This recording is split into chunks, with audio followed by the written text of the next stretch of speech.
Live from Naturena, we are now with Lorenzo. Lorenzo, you have been exposed to many pre-seasons preparations for many teams. Now we are at the village. How do you view the training, the preparation?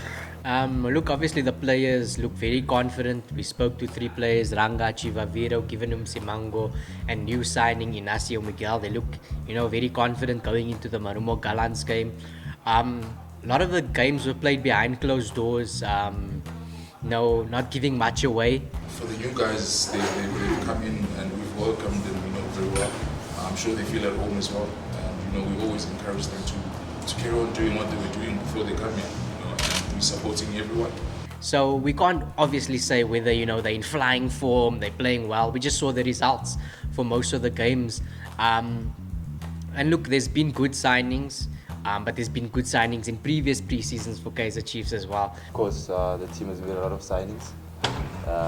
The team felt they needed to strengthen our defensive line, and they've acquired two quality players, or four. Yeah, it's Bongani, Cross, Miguel, and Dudley. All quality players who want to add value to the team. We're gelling well together.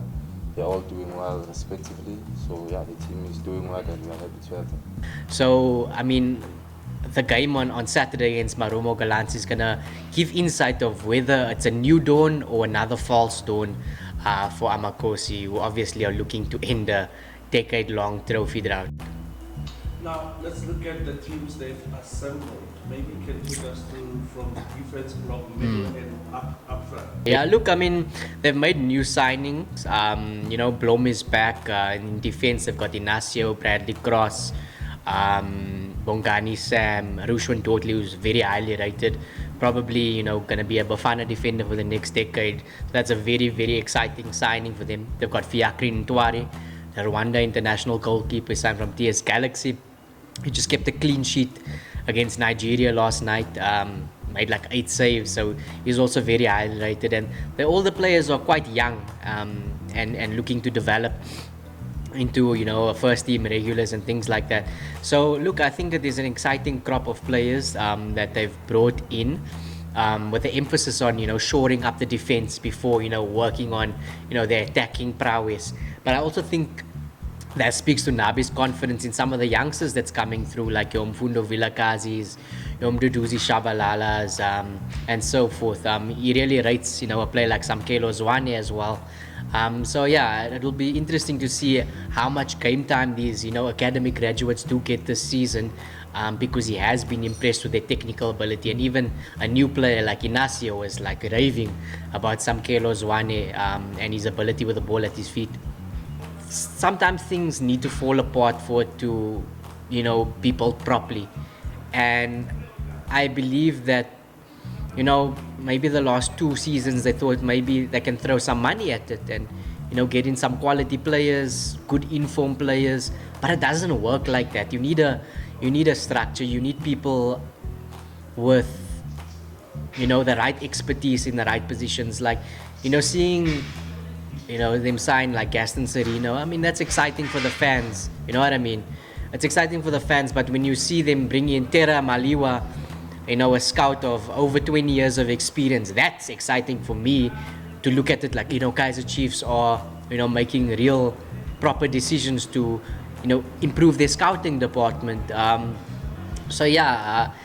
technical team, obviously, there's some new faces, not just the head coach, but it's the assistant coach, the fitness coach, and then also the goalkeeper coach. So yeah, let's see how it pans out.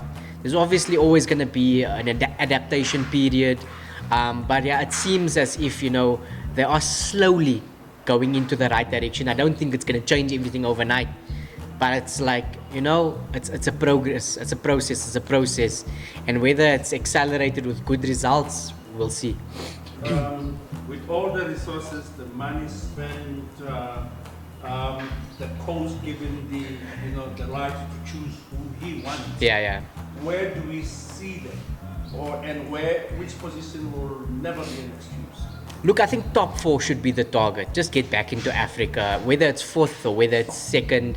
I think obviously winning the title is a bit out of reach. it's potentially because they don't have, the proper attacking prowess. They don't have, a guy who's going to hit in 20 goals, in my opinion. I could be wrong. There could be somebody that comes in and out and scores 20 goals for them. But I just don't think they have enough firepower to be consistent. So yeah, top 4 should be a target. But I mean, if they come 5th, it's not the end of the world either. You know what I mean? It's a team that just finished 10th, and the coach even said it himself. I'm not a magician. I can't take a team who finished 10th and then win titles. You know what I mean? So look, I mean, around 5, 4, 3, that should definitely be the target, and grow the team as well. Play exciting football. Develop the Shabalalas, the Villakas, the Zwanes into, established first team players. That should be the target going into the next season.